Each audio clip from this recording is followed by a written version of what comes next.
Muy bien.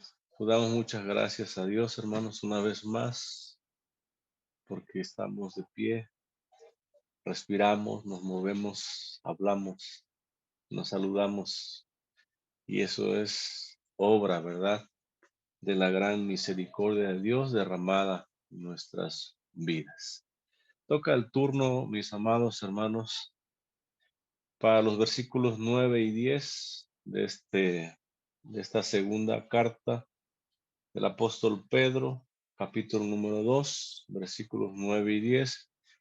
Y quiero compartírselos, dicen de la siguiente manera: sabe el Señor librar de tentación a los piadosos y reservar a los injustos para ser castigados en el día del juicio, y mayormente a aquellos que, siguiendo la carne, andan en concupiscencia e inmundicia y desprecian el señorío. Atrevidos y contumaces, no temen decir mal de las potestades superiores. Dice el apóstol Pedro, hermanos, quien recordemos es el que está escribiendo esta carta, siendo iluminado, entendamos, por el Espíritu Santo, que el Señor, dice, notemos que es Dios mismo, es el que libra, dice, el que rescata de tentación, entendamos, del mal, de la adversidad, de la prueba, a los piadosos, a los reverentes, a los obedientes, a los devotos, es decir, aquellos que han entregado su vida al Señor, aquellos que han rendido totalmente todo su ser, entendamos, a los pies de Cristo, al señorío de Cristo. Dice el apóstol Pedro que el Señor los libra, que el Señor los rescata de tentación, del mal, dice, de la adversidad, de la prueba. Dios mismo es quien rescata a su pueblo, entendamos, a sus hijos, a los creyentes. Dios mismo es quien los rescata. El apóstol Pedro dice entonces que es el Señor, notemos, quien libra, dice, de tentación, notemos, no a todos, sino a los piadosos, aquellos obedientes a su palabra, aquellos que se sujetan en amor, en obediencia a su palabra. A ellos dice que el Señor los libra del mal, de la adversidad, del momento difícil de la prueba. Él es quien los libra. Es Dios quien tiene, entendamos entonces, el control absoluto, hermanos, de cada una de las situaciones que vienen a nuestras vidas. Por lo tanto, nosotros, al saber esto, hermanos, debemos de estar seguros, debemos estar confiados y debemos de aprender a descansar en cada una de sus promesas. Y esta es una hermosa promesa. ¿Para quién? Para todos, no, para los verdaderos creyentes de Jesucristo. Aquellos que rinden su vida al Señor, aquellos que le siguen, aquellos que le obedecen, aquellos que dan testimonio de que son verdaderos hijos de Dios. A ellos el Señor dice que libra, rescata del momento de lucha, de adversidad, de dificultad, de tribulación. Es Dios quien los rescata, porque Dios está en control de todas las cosas, amados. El apóstol Pablo, también allá escribiendo a los Corintios en su primera carta, capítulo 10, versículo 13, un versículo muy conocido para todos nosotros, dice de la siguiente manera: no os ha sobrevenido, dice, ninguna tentación, entiéndase prueba, entiéndase mal o entiéndase adversidad.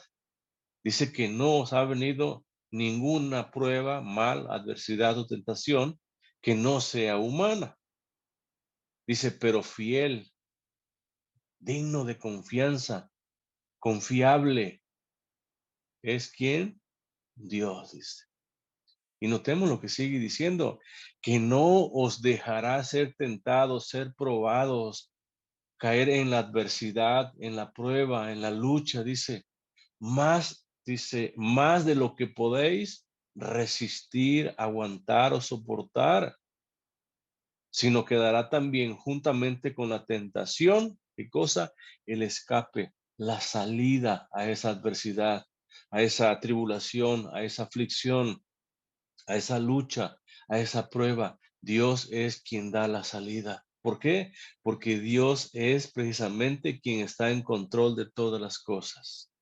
De todo lo que nos acontece, Dios está en control de tu vida, de mi vida y de la vida de todo creyente. Es Dios.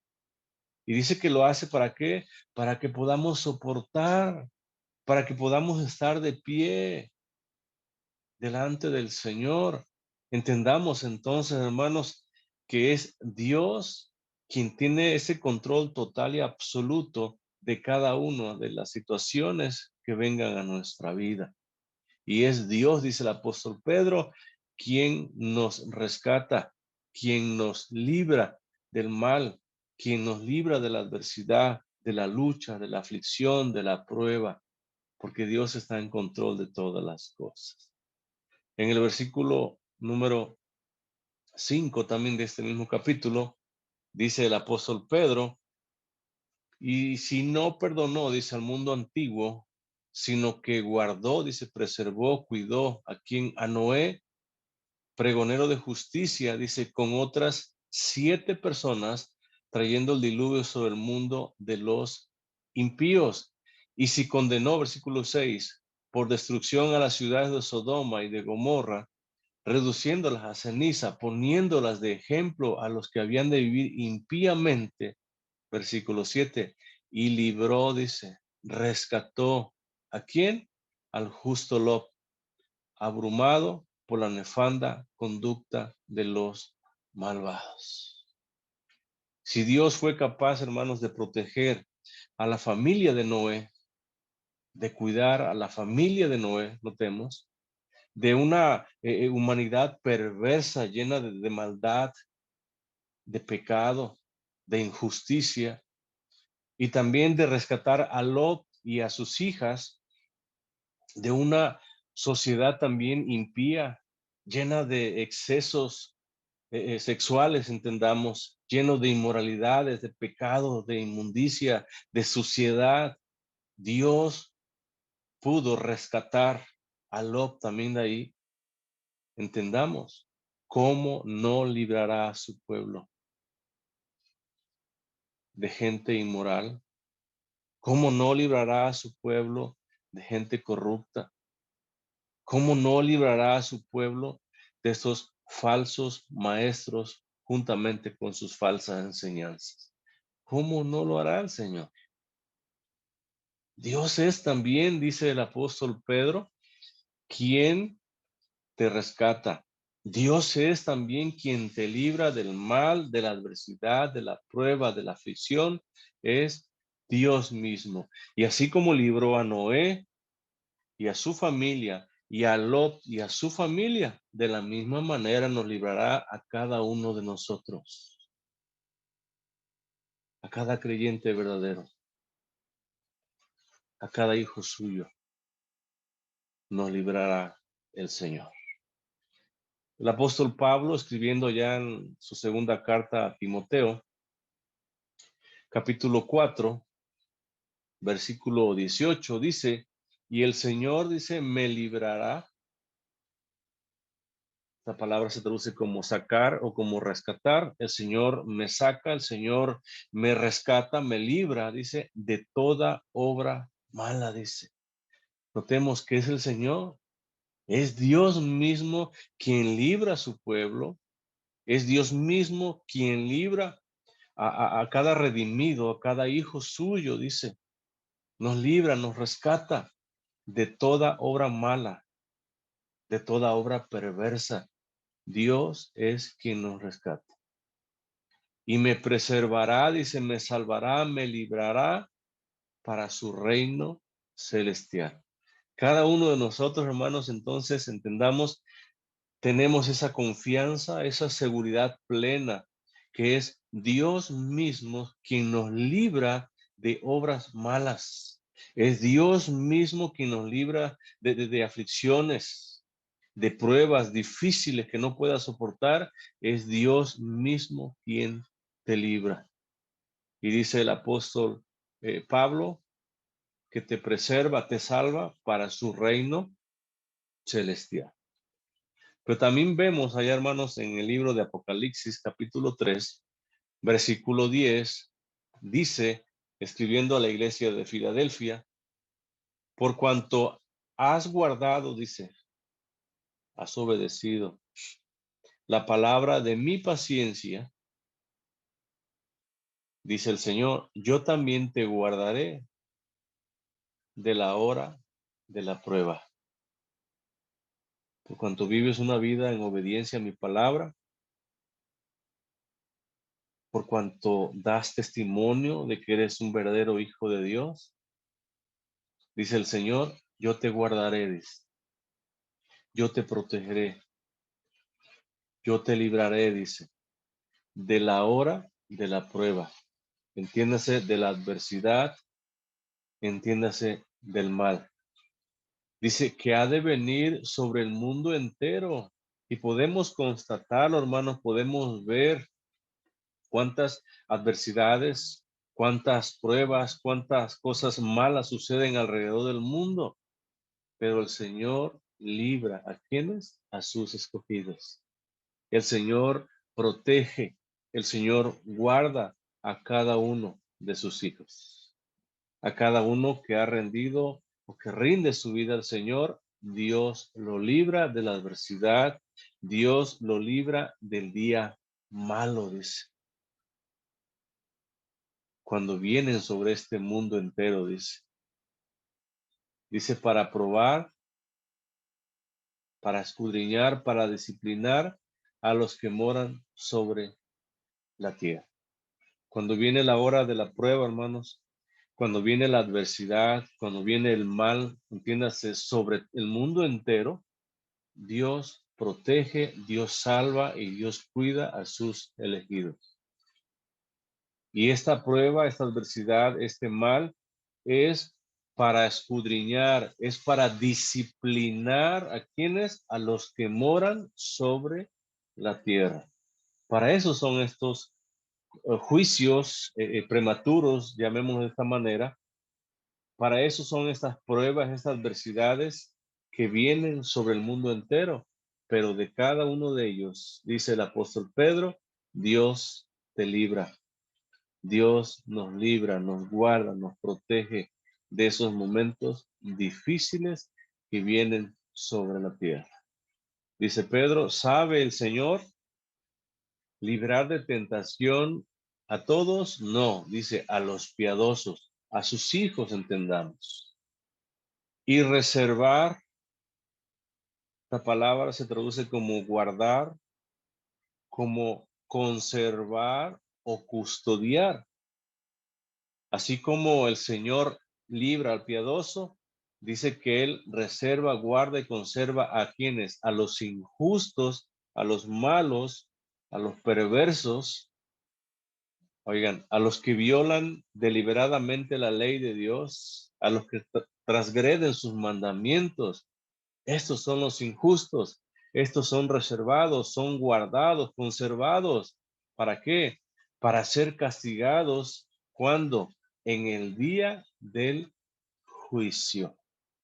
Estos malvados, estos impíos, estos paganos están, dice, guardados, están reservados, cada uno de ellos, para ser castigados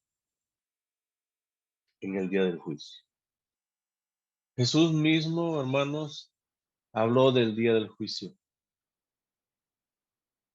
Jesús mismo le dijo a sus discípulos allá en Mateo capítulo 10, versículo 14. Y si alguno no os recibiere, ni oyere vuestras palabras, salid de aquella casa, dice, o ciudad, ¿y qué van a hacer? Dice, sacudan el polvo de vuestros pies. Esto es cuando mandó a sus 12 discípulos a predicar.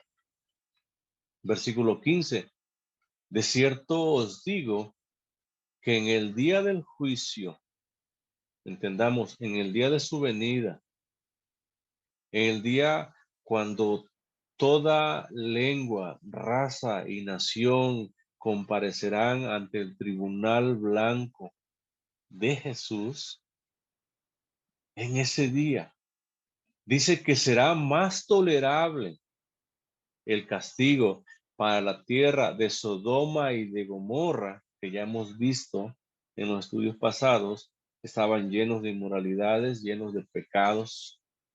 Dice que el juicio para ellos será más tolerable que para aquella ciudad. Entiéndase que rechaza la predicación del evangelio, que cierran las puertas, que cierran su corazón a la palabra de Dios. Dice que va a ser más tolerable todavía el castigo para Sodoma y Gomorra que para ellos. Y podemos, hermanos, pensar por un momento, hacer un alto y pensar en ese día del juicio.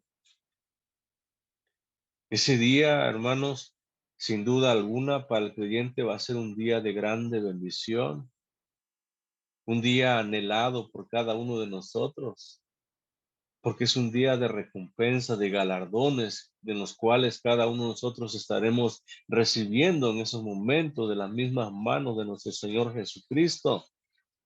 Pero también será un día de tristeza, de dolor, de agonía, de muerte, de castigo, porque todos aquellos que cerraron su corazón a la palabra de Dios, todos aquellos que una y otra vez rechazaron a Jesús, dice que serán atormentados por toda una eternidad. Qué terrible, hermanos. Y esto es para que también hagamos conciencia, porque conocemos muchas personas, no lejos, cercanas a nosotros, queridas por nosotros, que rechazan a Jesús, que no vienen a Jesús. Y nosotros, más que nadie, sabemos a dónde van a parar. Si ellos siguen insistiendo en rechazar aquel que es la vida, aquel que los puede salvar, rescatar de esta condenación, de este castigo eterno. Nosotros lo sabemos. Prediquemos, hermano. Compartamos la palabra de Dios una y otra vez a todo el mundo, a todas las personas.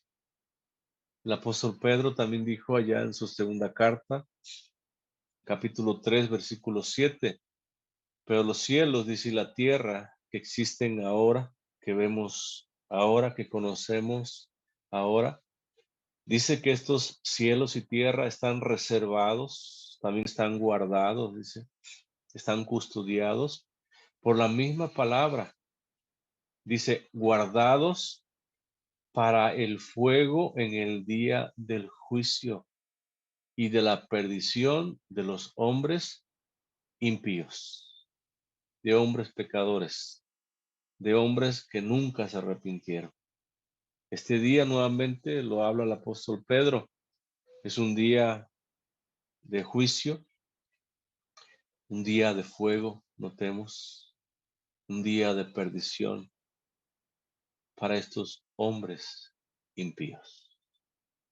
Es el día del juicio. Es el día que van a comparecer ante Jesús.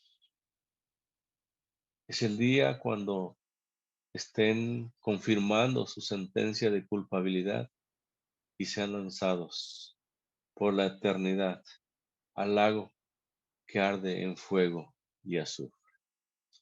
Pero podemos preguntarnos, ¿qué sucederá en ese día del juicio?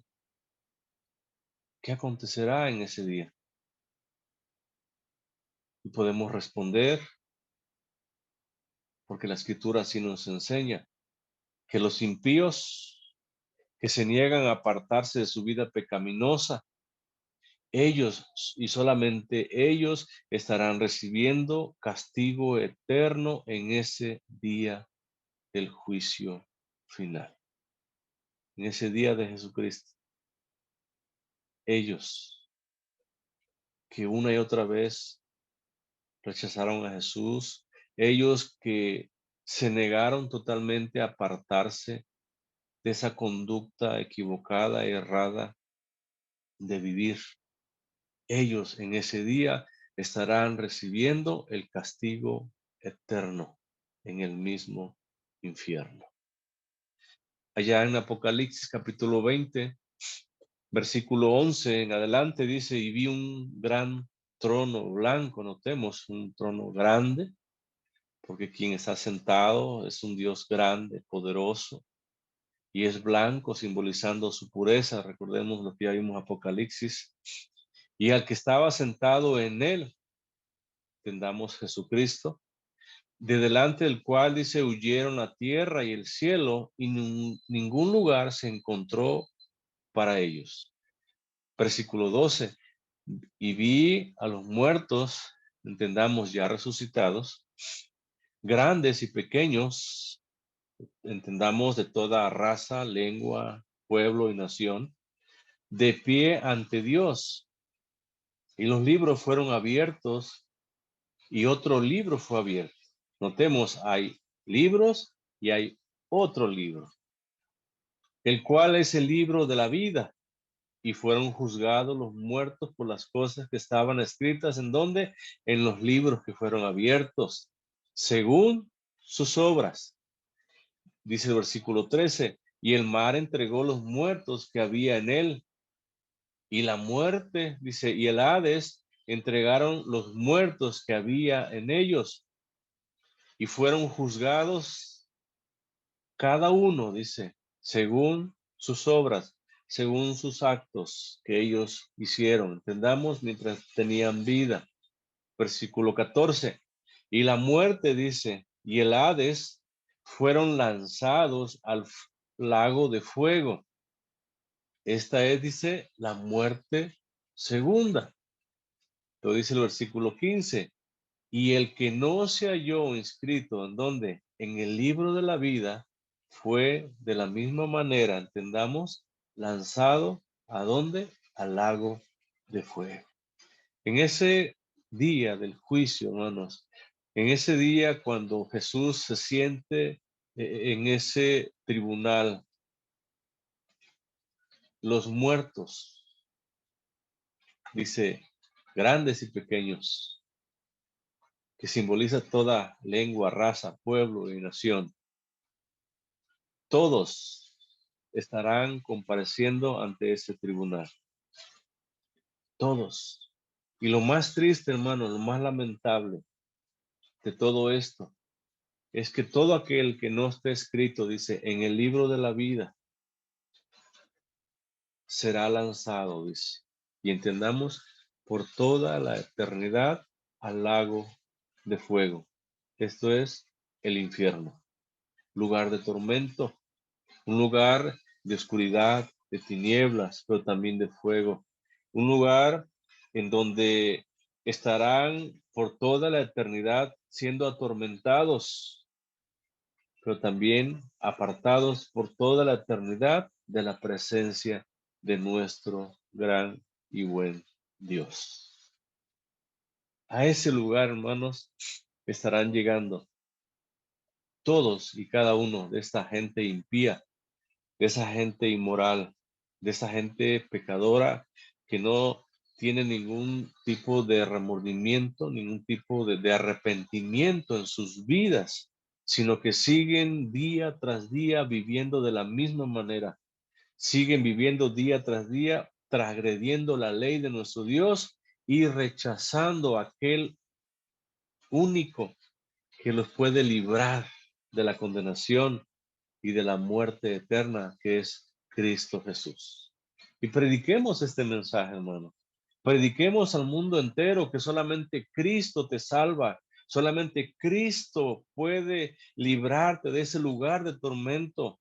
Y que esto es algo inevitable, esto es algo inminente que va a suceder, porque la misma Biblia lo manifiesta, lo enseña de esa manera. El escritor de los Hebreos dice que está establecido, dice, que el hombre muera una sola vez y después dice el juicio. Todos y cada uno de nosotros estaremos compareciendo ante ese tribunal. A diferencia de los impíos, nosotros somos justificados, somos perdonados ya por la sangre de Cristo. Esa es la gran diferencia. Ellos no. Por eso ellos estarán enfrentando ese juicio que los estará condenando por toda la eternidad a un lugar de tormento. El apóstol Pedro dice que Dios reserva a los injustos, ¿para qué? Para ser castigados cuando en el día del juicio. Ahora, la cláusula o la palabra ser castigados se puede interpretar, entendamos, en tiempo presente también. Es decir, los impíos ya están siendo castigados. Oigan, desde antes del día del juicio. Pero entendamos, la consumación total de ese castigo es en el día del juicio. Pero desde el momento en que ellos parten de este lugar, ellos empiezan a experimentar ese tormento, ese castigo. Pero cuando Jesús venga nuevamente y los condene a una eternidad, ahora sí ellos serán lanzados y serán atormentados por toda la eternidad. Pero desde el momento que parten de este lugar, ellos ya están siendo atormentados. Lo vemos allá en la parábola de el rico y Lázaro. Allá en el Evangelio según San Lucas, capítulo 16, dice de la siguiente manera, versículo 22, aconteció que murió el mendigo, ya todos sabemos la historia, hermanos, está como inicia, pero dice que murió el mendigo y fue llevado por los ángeles al seno de Abraham. Y murió también el rico, dice, y fue sepultado. Y en el Hades alzó sus ojos. ¿Quién? El rico. ¿Estando en qué? En tormentos. Notemos, desde ese momento, hermanos, que él muere, desde ese momento que su cuerpo es sepultado, su alma o su espíritu, como querramos llamarlo, es lo mismo, hermanos, está ya siendo atormentada. Dice el versículo 24, entonces él dando voces dijo, Padre Abraham, ten misericordia de mí, envía a Lázaro para que moje la punta de su dedo en agua y refresque mi lengua. Y dice, ¿por qué? Porque estoy atormentado, dice, en esta llama, en este fuego. Es decir, hay un fuego que lo consume, hay un fuego que lo quema, hay un fuego que lo atormenta ya desde el momento que él cerró sus ojos aquí en la tierra. Entendamos entonces, hermanos, la gente impía, la gente inconversa, la gente que rechaza la vida que es Cristo Jesús, cuando cierra sus ojos en este lugar, pasa ya desde esos precisos momentos a ser atormentados, aunque todavía no son lanzados al infierno, al lago de fuego, pero ya empiezan a ser atormentados.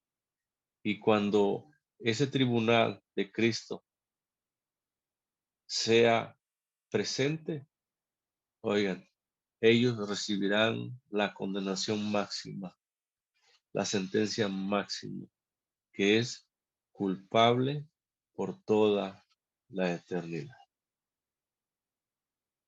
Hermanos, de allí nos rescató el Señor. Cada uno de nosotros formábamos parte, recordemos, esa multitud de multitudes de gente inconversa, de gente que rechazaba a Cristo, de gente que vivía ajenos a la voluntad y a las promesas de Dios. Pero Dios tuvo misericordia de nosotros. Dios nos rescató. Dios nos redimió. Y no por lo bueno que éramos, sino por su gracia. Porque así a Dios le plació. Él pasó por alto a muchos, pero a nosotros decidió rescatarnos. Por eso, hermanos, entendamos la magnitud de la gracia del Señor. Si ya estábamos o íbamos corriendo como ovejas al matadero, si íbamos todos destinados a ese lugar de condenación, de muerte eterna, pero Dios te rescató. ¿Cómo no rendir nuestra vida al Señor? ¿Cómo no caer, hermanos, de rodillas y decirle, Señor, gracias por haberme rescatado, Señor?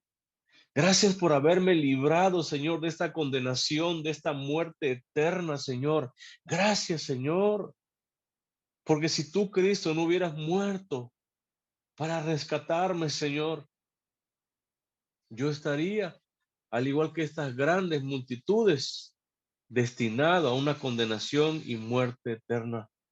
Pero gracias a tu muerte, gracias a tu sacrificio, gracias a tu obra redentora llevada a cabo en esa cruz del Calvario, hoy gozo y tengo la plena seguridad y certidumbre de que tengo vida eterna. Y que cuando tú te manifiestes en el cielo, Señor, si todavía estoy con vida sobre esta tierra, mi cuerpo será transformado. Pero si ya morí, Señor, desde el momento que yo muero, mi cuerpo es sepultado, pero mi alma o mi espíritu, Señor, va a tu misma presencia, Señor. Y estaré anhelando, Señor, con todos aquellos que ya están en tu presencia, esa venida tuya, Señor, para que con cuerpo y alma te glorifiquemos y exaltemos por toda la eternidad. Que ese sea, hermanos, nuestro sentir. Que ese sea nuestro deseo de cada uno de nosotros. Y que ese mismo sentir y deseo, hermanos, nos motive, nos inste a seguir predicando la palabra de nuestro Dios, a seguir compartiéndole a aquellos que se encuentran perdidos, aquellos que se encuentran atestados de pecado, de maldad, de inmoralidad. Y vayamos a ellos, hermanos, y digámosles, arrepiéntete porque todavía estás a tiempo. Entrega tu vida al Señor. De otra manera, te espera un lugar triste, un lugar en verdad de tinieblas, de oscuridad, de fuego, y es para siempre, para toda la eternidad. Dice el apóstol Pedro, versículo 10, y mayormente dice, esta palabra mayormente se traduce particularmente o especialmente. Entendamos entonces, y mayormente o particularmente o especialmente, dice aquellos que, ¿quiénes son aquellos? Recordemos los falsos maestros que siguen, dice la carne, los impulsos, los deseos de su carne. Dice que siguiendo esos impulsos, esos deseos, estos falsos maestros andan, dice ellos, en concupiscencia, dice.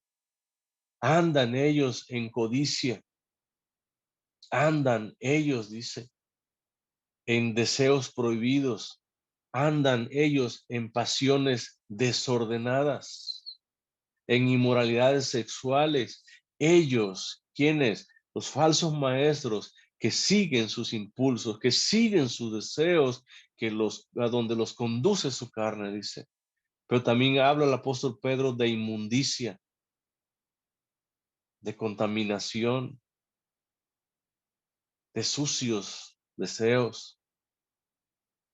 Dice, y desprecian por andar en esa condición, entendamos, ellos desprecian, ellos desestiman, ellos tienen en menos o en muy poco valor. ¿Qué cosa? El señorío, dice, el dominio, la autoridad, entendamos de quién, de Cristo nuestro Señor. Estos falsos maestros, hermanos, se entregaban o vivían practicando cosas vergonzosas. Estos falsos maestros se entregaban a prácticas totalmente sucias, inmorales y vergonzosas. Porque dice Pedro, siguiendo sus deseos carnales y rechazando así la autoridad de Cristo. Allá en el capítulo 1 de esta misma carta, capítulo 2, perdón, versículo 1, dice, advirtiendo al pueblo que habrá, dice, entre vosotros falsos maestros. Y estos falsos maestros, notemos, dice que van a introducir, van a meter dentro de la comunidad cristiana, dentro del ámbito creyente, de una manera secreta, dice, herejías, notemos. Herejías que llevarán a la destrucción o que llevan a la destrucción. Estas herejías son estos impulsos, estos deseos en los cuales ellos andan. Estas herejías que estarán metiendo es esa misma concupiscencia, esa misma inmundicia, perdón, que ellos practican y viven día tras día. Y todo esto, dice, estarán metiendo dentro de la iglesia, estarán enseñando estas prácticas inmorales que llevan a la destrucción. Dice, y aún negarán, dice, al Señor que los respetó. Versículo 2, y muchos seguirán sus disoluciones, dice, por causa de los cuales, ¿quiénes son estos cuales? Los que siguen a estos maestros, los que prestan atención y oído a estas enseñanzas. Dice que por causa de ellos, el camino de la verdad será, ¿qué cosa? Blasfemado. Pero también allá en la carta de Judas, en el versículo 8, dice, no obstante, de la misma manera, también estos soñadores mancillan, dice, contaminan, corrompen. ¿Qué cosa? La carne, sus cuerpos. Estos falsos maestros, entendamos entonces, contaminan, corrompen su mismo cuerpo al practicar todo ese tipo de concupiscencias e inmundicias, al caer en esos deseos prohibidos, en esas pasiones desordenadas, en esos sucios deseos. Ellos mismos, hermanos, contaminan, corrompen su mismo cuerpo, su misma carne. Y al hacerlo o vivir de esta manera, entendamos, están rechazando o rechazan la autoridad de quién? De Cristo. Y no nada más eso, dice que blasfeman de las potestades superiores. Esos falsos maestros, soñadores, practican, entendamos entonces, hermanos, todo tipo de inmoralidad sexual. Viven de esa manera, practicando todo esto. todos los deseos prohibidos, todo aquello que atenta contra la naturaleza, entendamos, ellos lo practican. Todo tipo de pasión desordenada que atenta contra la misma ley de Dios, ellos lo están practicando. Practican todo tipo de inmoralidad sexual, incluyendo también el homosexualismo. Prácticas, hermanos, similares o iguales, parecidas a lo que practicaban los sodomitas, aquellos habitantes de la ciudad de Sodoma. Recordemos que fue la causa de su perdición, la causa de que el justo juicio de Dios cayera sobre ellas y fueran reducidas a cenizas. Y estos falsos maestros practican todo tipo de inmoralidades sexuales, entendamos, iguales que aquellos habitantes de Sodoma y de Gomorra, parecidas, similares. Sus mismas prácticas, entendamos, de los falsos maestros, los llevan a rechazar de una manera deliberante la autoridad de Cristo, dice el apóstol Pedro. Y al rechazar deliberadamente la autoridad de Cristo, están expresando no otra cosa más que burla, menosprecio, oigan, odio hacia nuestro Señor Jesucristo. Pedro, allá en el versículo 1, en la parte final, dice, y aún negarán, aún rechazarán, entendamos, al Señor que los rescató. Por vivir de esa manera, por rechazar vivir de la manera correcta, por vivir llenos de inmoralidades, de todo tipo de actos denigrantes, traen para sí mismo, dice el apóstol Pedro, destrucción repentina. De repente nada más serán destruidos. Atrevidos, dice el apóstol Pedro, insolentes, engreídos y contumaces, arrogantes, soberbios. ¿Quiénes? Los falsos maestros. Por andar practicando todo ese tipo de inmoralidades, oigan, rechazan la autoridad de Cristo, no se sujetan a la autoridad de Cristo,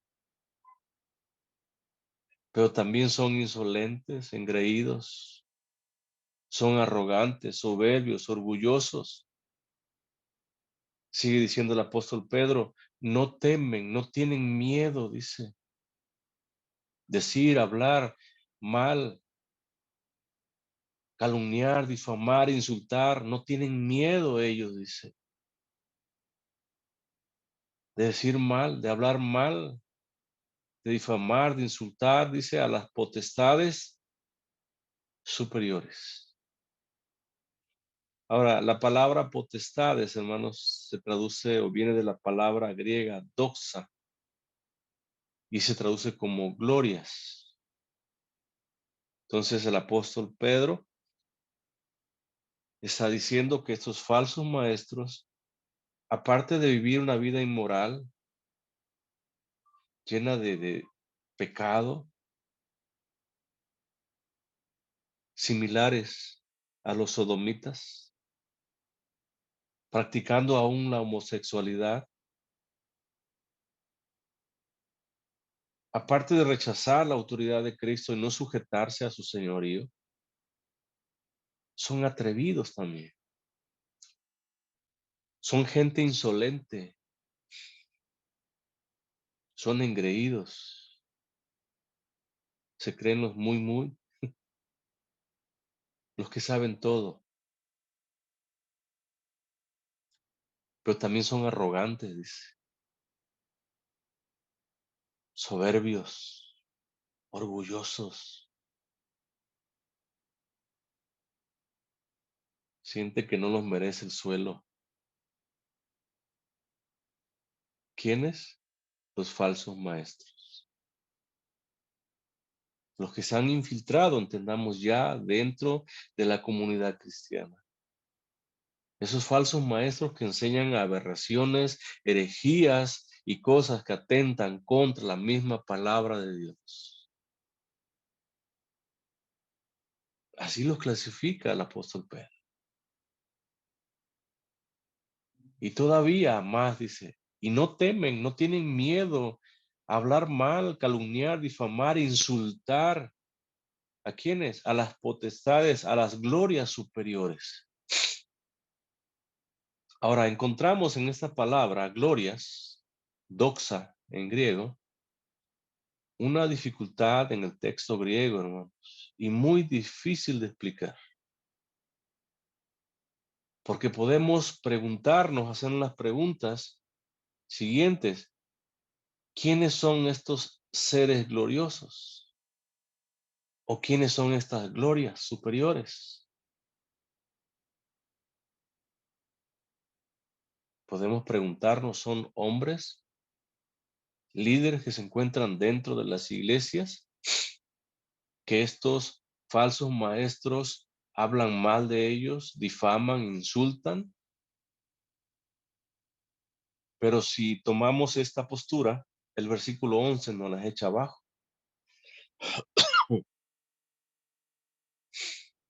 Podemos preguntarnos quiénes son estos seres gloriosos o estas glorias superiores.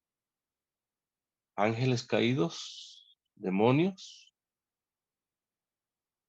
¿O ángeles buenos? ¿Quiénes son estas potestades superiores o estas doxas superiores a los cuales estos maestros falsos no tienen miedo difamar e insultar? Pero esto lo estaremos viendo el próximo estudio, mis queridos hermanos. Dios les bendiga. Amén.